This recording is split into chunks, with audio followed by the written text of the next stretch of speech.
খাচ্ছি।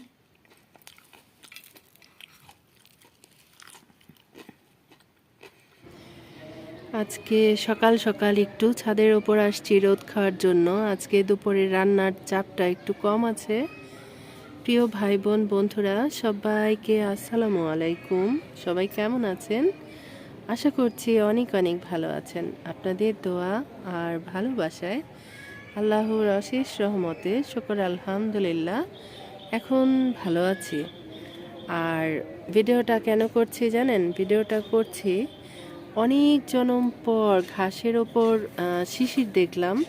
ছোটবেলায় আমাদের বাড়ির উঠানে দেখতাম ঘাসের ওপর কি সুন্দর শিশির পড়ে থাকতো। আর আমার মা বলতো সকালবেলা ঘুম থেকে উঠে সেই ঘাসের উপর হাঁটাহাঁটি করার জন্য। এখন তো বাচ্চারা এগুলা জানেই না বা মিস করে অনেক। এই যে দেখেন, যতই দেখছি ততই ভালো লাগছে, এই আর কি। আর ছাদের উপর অনেক পাতা, তারপরে এমনিতেও অনেক ময়লা হয়েছে, এগুলো একটু ঝাড়া মোছা করছি আর কি। আর এই যে আমার কাটা মুকুট গাছে ফুল ফুটে আছে, খুব সুন্দর ফুল হয় এই গাছগুলাতে, দেখলে মনটা ভরে যায়। আসলে ফুলগুলা দেখলে মনটা একদম ভরে যায়। লেবু গাছে লেবুর খবর নাই, শুধু গাছ বড় হচ্ছে আর বড় হচ্ছে।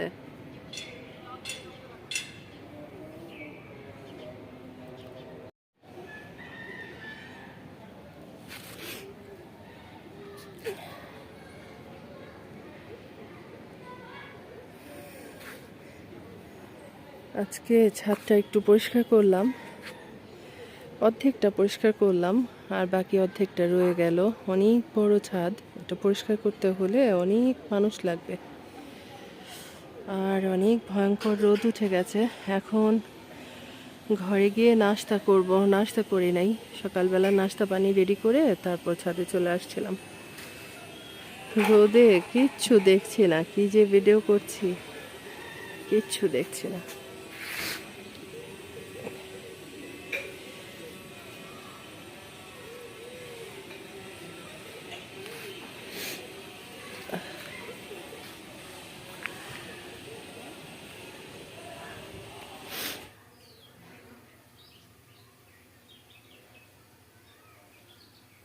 সকালবেলা রোদ খাওয়ার জন্য আর ছাদ পরিষ্কার করার জন্য ছাদে গিয়েছিলাম।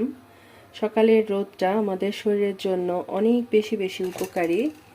আরেকটা কথা হচ্ছে, শীতের মৌসুম তো চলে আসছে, চারপাশে যত গাছপালা আছে সব কিছুর পাতা ঝরে ঝরে ছাদের ওপর পড়েছে। সে কারণে ভাবলাম প্রতিদিন কম করে 30 মিনিট রোদ খাবো আর বসে বসে একটু একটু করে ছাদটা পরিষ্কার করব। আমার আইডিয়াটা কেমন হয়েছে বলেন তো? আর এই তো আমার ধোয়া ওঠানো চা আর হচ্ছে কাঁচামরিচ দিয়ে ডিম পোস্ট করে নিয়েছি আর রুটি গরম করে নিয়েছি। যেহেতু হাসিনা নাই সে কারণে রুটি একটু বেশি করে বানায় রেখেছিলাম যেন কাজকর্ম করতে একটু সুবিধা হয়। তো যাই হোক, আজকে সকাল সকাল আগেই ভাতটা বসাই দিয়েছি, কারণ হচ্ছে আমার মেয়ে তো ক্লাসে চলে যাবে সেজন্য। আজকে সকাল সকাল সবজি বাজার হয়ে গেছে। আজকে কি কি সবজি আনা হয়েছে? ফুলকপি, কাঁচা টমেটো, পাকা টমেটো, তারপর আছে হচ্ছে ধনিয়া পাতা, এখানে আছে কাঁচামরিচ, এখানে আছে শিম, আর এখানে আইড় মাছ আর রুই মাছের একটা মাথা, সেগুলো লবণ দিয়ে ভিজায় রাখা হয়েছে। আর এখানে আনা হয়েছে লাল শাক। তো আজকে লাল শাক আর ফুলকপি আলু দিয়ে আইড় মাছ দিয়ে রান্না করব। আর আর কি আনা হয়েছে সেটা একটু দেখাই। এই যে বাঁধাকপি। আপনাদের ভাইয়া আসলে প্রতিদিন বাজারে যেতে চায় না, সে কারণে একসাথে একটু বেশি বাজারে এনেছে। আমাদের মানুষ কম, অল্প বাজার হলেই অনেক দিন চলে যায়।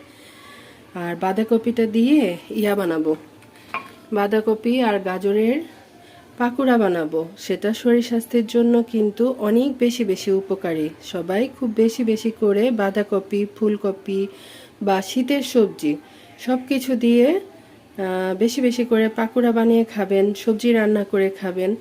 কারণ এখনই হচ্ছে অনেক বেশি বেশি ভিটামিন জাতীয় খাবার খেতে হবে, শরীরে ভিটামিন সংরক্ষণ করতে হবে, তাই না? থাকেন আমার সাথে। শীতের দিনে এই ভর্তাটা কিন্তু প্রায় দিনই আমি বানিয়ে থাকি। এখানে আছে পেঁয়াজ, ধনিয়া পাতা, শুকনো মরিচ, লবণ আর সরিষার তেল একসাথে করে একদম মানে ঘষে ঘষে মেখে একটা ভর্তা বানায় নেবেন। গরম ভাতের সাথে খেয়ে দেখবেন, সেই স্বাদ, সেই স্বাদ, তাই না?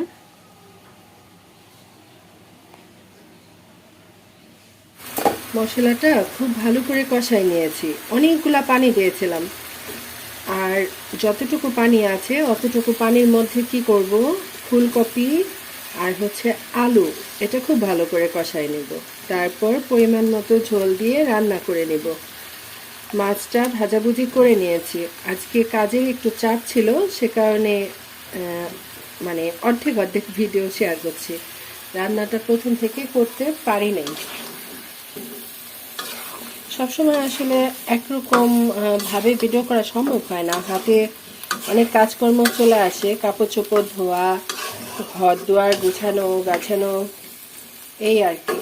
তো যাই হোক, এটা খুব ভালো করে কষানো হোক, আবার আসছে। শীতের দিনে কিন্তু বাসি তরকারি খেতে আমার কাছে অনেক বেশি বেশি মজা লাগে। তাছাড়া শীতের দিনটা হচ্ছে অলসতার দিন, একটু বেশি করে রান্না করে রাখলে পরের দিন কিন্তু আর রান্না করতে হয় না। তাছাড়া শিম তরকারি বলেন, ফুলকপি, বেগুন, আরও কিছু কিছু তরকারি আছে, পরের দিন খেতে কিন্তু বেশি মজা লাগে। তো সে কারণে আমি কি করলাম, এক কড়াই তরকারি রান্না করলাম ফুলকপি দিয়ে আর মাছ দিয়ে, সাথে টমেটো দিয়ে দিয়েছিলাম উপরে। নামানোর আগে ধনিয়া পাতা দিয়েছি। তরকারিটা দেখেই বুঝতে পারছেন এটা খেতে কতটা মজা হবে। এ ধরনের তরকারি শীতের দিনে অনেক বেশি বেশি মজা লাগে। প্রিয় ভাই বোন বন্ধুরা, যারা এখনও লাইক করতে ভুলে গেছেন, কষ্ট করে ঝটপট লাইক করে ফেলবেন, কেমন? আর বলেছিলাম লাল শাক রান্না করব, এখন ফ্রিজ খুলে দেখলাম করলা রয়ে গেছে। তো এটা নষ্ট হয়ে যাওয়ার চান্স আছে। কিছু কিছু তরকারি ফ্রিজে রাখলেও কেমন যেন নষ্ট হয়ে যায়, তার মধ্যে করলা হচ্ছে অন্যতম। মানে একটু বুড়া হয়ে যায়, লাল হয়ে যায় আর ফেটে যায়, নরম হয়ে যায়, সেটা কিন্তু পরে আর খাওয়া যায় না। সে কারণে কী করলাম, ঘরে অল্প একটু চিংড়ি মাছ ছিল, সেটা দিয়ে ভাজি বসাই দিলাম। সবজি অনেক দাম, একদম নষ্ট করা যাবে না, রান্না করে রাখলে 2 দিন রেখে কিন্তু খাওয়া যায়, তাই না? শীতের দিন মানেই হচ্ছে ভাজা পোড়া খাওয়ার মৌসুম। ঘরে বাঁধাকপি ছিল, গাজর, পেঁয়াজ, কাঁচামরিচ, ধনিয়া পাতা সব কিছু কাটাকুটি করে নিয়েছি। ময়দা, আদা রসুন বাটা, একটু হলুদের গুঁড়া, একটু ধনিয়ার গুঁড়া, লবণ তো দিয়েছি বলেছি, তারপর 1 চিমটি চিনি দিয়েছি। সব উপকরণ একসাথে মেখে এখন চলে আসছি বাঁধাকপির পাকোড়া ভাজার জন্য। আর এই পাকোড়া আমার ঘরে সবার অনেক বেশি বেশি পছন্দের। এখানে তেলটা গরম বসাই দিয়েছি, এখন ঝটপট ভাজবো আর মজা করে খাবো। আচ্ছা বলেন তো, কার কাছে শীতের দিন ভালো লাগে আর কার কাছে গরমের দিন ভালো লাগে? অবশ্যই অবশ্যই কমেন্ট করে জানাবেন।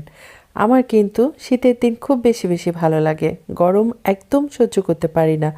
যদিও মনে হয় শীতের দিনে সারাক্ষণ রান্নাঘরেই আছি, কাজকর্ম রান্না বান্না করতে করতেই কিন্তু দিনটা শেষ হয়ে যায়, তাই না? এই হচ্ছে বাঁধাকপি গাজরের পাকোড়া, 1 প্লেট হয়েছে, আরও নিয়ে নিয়ে খাওয়া হয়ে গেছে। এখন মা মেয়ে বসে মজা করে খাবো। রান্নাঘর থেকে মেয়ের রুমে চলে আসলাম। এই যে আম্মা যান, দাঁড়াও সস নিয়ে আসি না। কেমন হয়েছে শোনো তুমি? হ্যাঁ, মজা হয়েছে, এমন করে বললে কি হবে? অনেক ইয়াম্মি হয়েছে। তোমার কথা তো আমিই শুনি না। আমার কথা কি? তোমার যে অনেক পছন্দ সেটা একটু বলো, আমি এত মজার মজার নাস্তা করে। অনেক মজা হয়েছে, সবগুলো আমি খেয়ে ফেলব। তারপরে ভাজা শেষ হওয়ার আগে এনে এনে যে খেয়েছো সেটা একটু বলো।